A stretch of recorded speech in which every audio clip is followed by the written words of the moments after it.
അങ്ങനെ പള്ളി നിർമ്മിക്കപ്പെട്ടാൽ ആ പള്ളീൻ്റെ സ്വഭാവം പിന്നെ എങ്ങനെയാവുന്നത് ഈ ഇയാളുടെ ആവശ്യത്തെ കൂടാ പറയുന്നത്.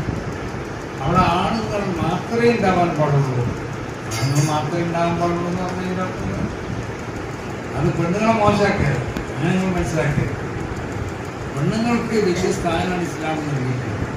ആണുങ്ങൾക്കാണ് വലിയ സ്ഥാനമാണ്. അവരെ വലിയ സംരക്ഷണം, അവർക്കുള്ള എല്ലാവിധ ആദരവും നൽകിയ ദീനാണ് ഇസ്ലാം.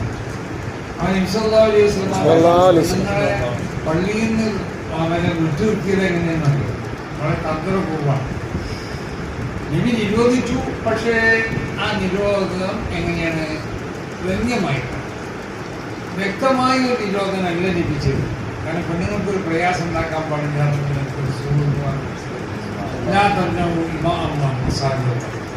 അള്ളാഹുവിന്റെ ദാസികളാണെന്ന് പറയുന്ന യഥാർത്ഥ മോമിനാത്താവുന്ന പെണ്ണുങ്ങൾ, ആ പെണ്ണുങ്ങളെ നിങ്ങൾ വിലങ്ങേണ്ട ആവശ്യമില്ല.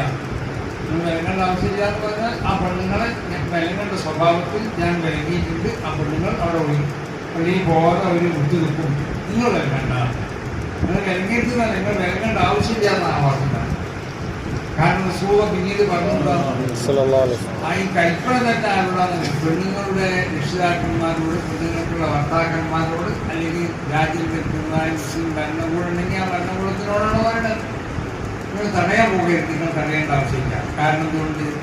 വിശുദ്ധ ഖുർആനിൽ അല്ലാഹു സുബ്ഹാനഹു വ തആല പ്രഖ്യാപിച്ചിരിച്ചാൽ അവിടെ ആണുങ്ങളെ ഉണ്ടാവേണ്ടത്, അവിടെ പെണ്ണുങ്ങൾ ഉണ്ടാവാൻ പാടില്ല. അതുകൊണ്ട് പെണ്ണുങ്ങൾക്ക് മനസ്സിലാക്കാം, നല്ല പെണ്ണുങ്ങളാണെങ്കിൽ മനസ്സിലാക്കാം. അവിടെ ആണുങ്ങൾ മാത്രമേ ഉണ്ടാവാൻ പാടുള്ളൂ എന്ന് പറഞ്ഞിട്ടുണ്ടല്ലോ. പിന്നെ നമ്മൾ അങ്ങനെ പോകുന്നത് അതോടുകൂടെ സുഖത്തും പറഞ്ഞു തോന്നുന്ന വീടാണ് അവർക്ക് ഏറ്റവും ഉത്തമം. അപ്പോൾ അള്ളാഹുവിന്റെ ദാസികളായ പെണ്ണുങ്ങളോട് പറയണം വീടാണ് നിങ്ങൾക്ക് ഏറ്റവും ഉത്തമം എന്ന് പറഞ്ഞാൽ പിന്നെ പെണ്ണുങ്ങൾ വരുമോ? വരില്ല. പിന്നെ ഇത് പറഞ്ഞ് പെണ്ണുങ്ങളെക്കാളൊക്കെ അങ്ങനെ പുറപ്പെടുകയാണെങ്കിൽ വലിയ പ്രയോജനപ്പെട്ടില്ല. നമ്മൾ മുഷിഞ്ഞ വസ്ത്രമാവണം. വസ്ത്രം തന്നെ എന്താണെന്ന് അത്തർ പൂശരുത്, സുഗന്ധ ദ്രവ്യങ്ങളൊന്നും പൂശരുത്. മാത്രമല്ല വസ്ത്രത്തിൽ നിന്ന് നാറ്റുണ്ടാകുന്ന വസ്ത്രമാവണം. അങ്ങനെ ഞാൻ പറഞ്ഞതിനാണ് ചെല്ലുകൾ നിൽക്കുന്നത്. ഗുജറാത്ത് എന്ന് പറഞ്ഞ വാക്കിൻ്റെ അർത്ഥം അതിൻ്റെ വാസന ദുർഗന്ധമായിരുന്നു തന്നെ ഉണ്ടാവും. പെണ്ണുങ്ങളെ മോശമാക്കിയതല്ലോ പ്രശ്നമില്ല. പെണ്ണുങ്ങൾ വിലയിരുത്തി പെണ്ണു പറയുന്ന വ്യക്തിനോട് ഇന്ന് പുറത്തുള്ള പോയത്തോളൂ എന്ന് പറഞ്ഞു. ഇങ്ങനെ പോകണമെന്നില്ലെങ്കിൽ തുണി വെച്ചിട്ട് പോയിക്കോന്നൊക്കെ അതിൻ്റെ അർത്ഥം നീ പോയിക്കോന്നാ. അവൻ തുണി വെച്ചിട്ട് പോകില്ല നമുക്ക് ഉറപ്പല്ലേ. എന്നതുപോലെ പെണ്ണുങ്ങളോട് പറയാം നിങ്ങൾ ഇങ്ങനെ പോയിക്കോളി പെണ്ണുങ്ങളെ എന്ന് പറഞ്ഞാൽ പെണ്ണുങ്ങൾ പോകില്ല എന്ന് ഉറപ്പാണ്.